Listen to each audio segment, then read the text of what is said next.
You see, one of the things that I've come to understand is the infinite. And I'm going to personalize the infinite. It never rests on its laurels. It is never stagnant. So the cosmos, the solar system, scientists will tell you it's growing every moment. And there's no end in sight, nor could there be, because that's the infinite. That's God in every aspect. So think about it. You are the consciousness of God expressing individually. So your consciousness is always seeking to expand and become more. It's the natural way. And when you're allowing that, we feel good. It's just that simple. When we're expanding and growing, we feel good. The thing that I've come to understand is no matter what the consciousness is around us. So today there's a consciousness of lack. Would you agree that there's a consciousness, there's unsteadiness in the economy?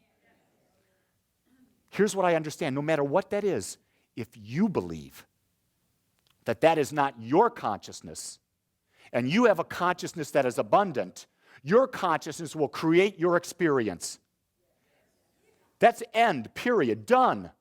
There's no buts on the end of that. Your consciousness will create that experience. Now, if you decide to buy in to the consciousness that's out there, that experience will be yours. Here's one of the things that I think that ought to be eliminated. Now I'm going to speak Lee's personal view, okay? So I'm making that very clear. You're going to a doctor, and doctors have great things that they can do to help us heal ourselves. Would you agree? Doctors are God in expression. Would you agree? Medicine is God in expression. Would you agree? Your thoughts are God in expression, and they can heal. Would you agree? Here's the thing I wish they wouldn't do.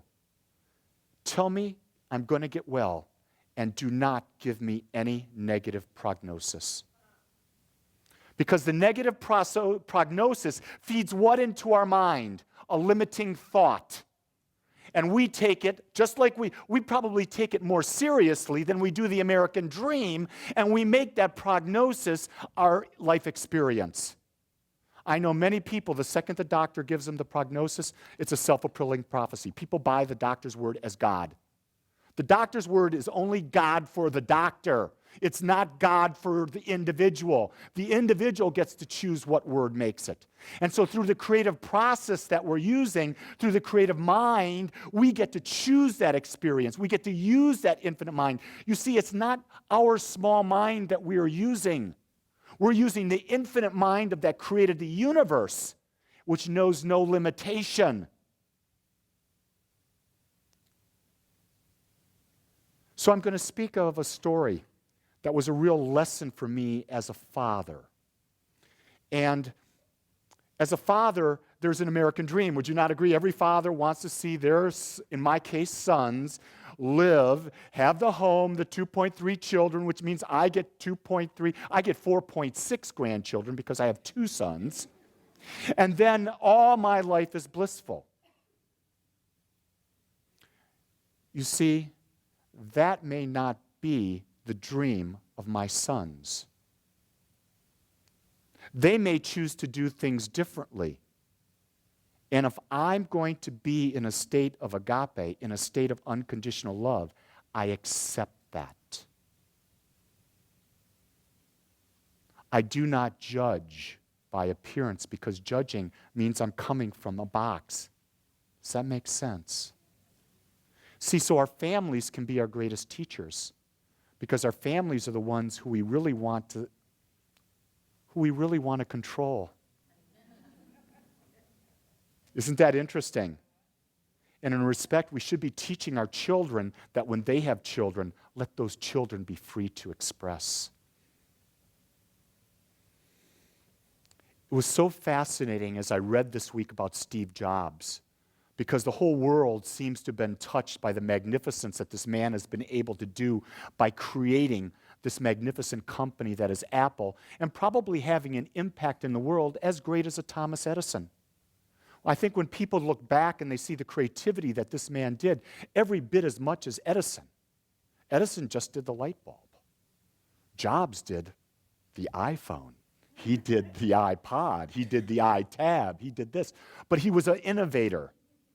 And one of his friends said this: everyone always wanted a piece of Steve.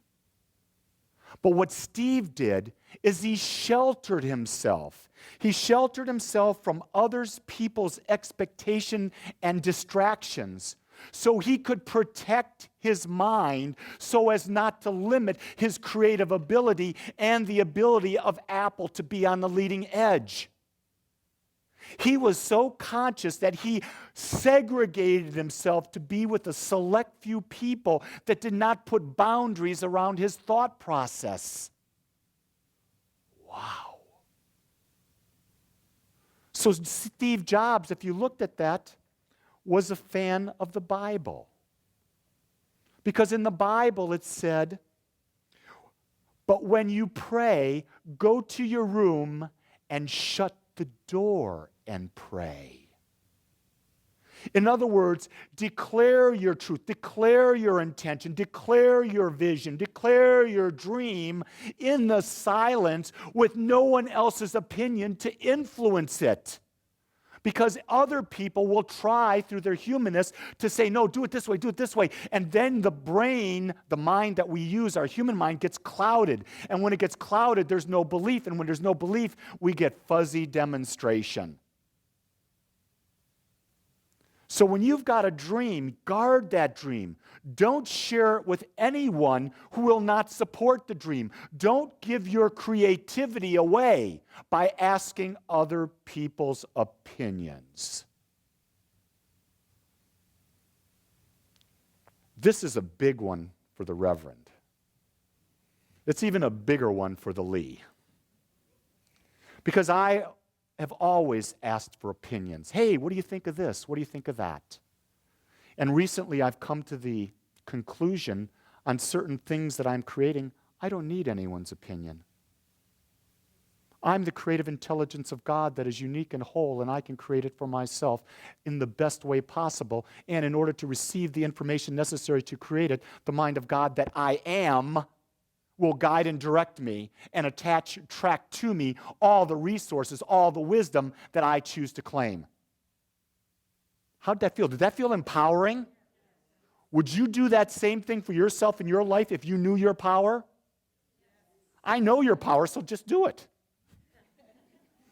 You know, it comes to the idea that Terry brought this saying up from the Bible, do not cast your pearls beneath or before the swine. It's the same idea. Don't take your creative ideas and put it before people who will shoot it down. Don't waste your energy on things that are not creating a greater life, a greater joy for you. I find that when I am not doing my daily spiritual practice, or I slow it down, I demonstrate at a very slow pace, or I don't demonstrate. And this is something throughout this week, Terry McBride, we've been on the phone a lot, 3 different times for a minimum of an hour. And we started talking about this idea of the creative process. And so Terry was talking about this idea that he's going to be at this large church in Phoenix, 400 or 500 people speaking at 2 services, doing a workshop. So it's a great opportunity for him. And he's going to do this, this, this, and this. And as we talked on Friday, I said to him, so are you going to increase your spiritual practice? And he says, what do you mean? I said, well, when you got up in front of my community, you said you do 10 minutes of spiritual practice every day. And it may extend out to a few more minutes here and there. I said, do you believe that this opportunity, this coming Sunday, is going to be unbelievably prosperous for you and for the community? He says, yes. I said, so why not invest more time in doing your spiritual practice instead of the doingness about being the workshop leader?